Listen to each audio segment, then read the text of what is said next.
একজন দেখতে পায় না আর একজন হাঁটতে পারে না, তবু একে অপরকে কিভাবে সাহায্য করে নিজের জীবন বদলালো। এই ভিডিওটি পুরো দেখুন।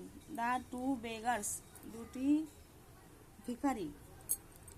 Two beggars used to sit near the gates of a temple every day to beg for money and food.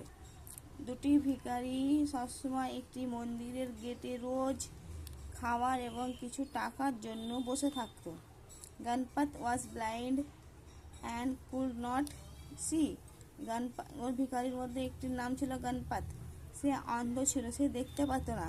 Govinda was lame and could not work. দ্বিতীয় ভিখারির নাম ছিল গোবিন্দ, সে একটু খোঁড়া ছিল, হাঁটতে পারত না।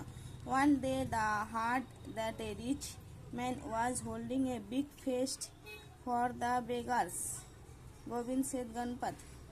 গোবিন্দ গণপতকে বলল একদিন যে একটি অনেক ধনী ব্যক্তি খাবারের ব্যবস্থা করেছে, খুব বড় করে। I will carry you on my back. I will carry in my back বলল, তুমি আমার পিঠে বসো, আমি তোমায় নিয়ে যাচ্ছি। If you will lead my way, তুমি শুধু আমাকে পথ দেখাও। So Ganpat carried Gobinda on his back. Ganpat গোবিন্দের পিঠে বসে গেল।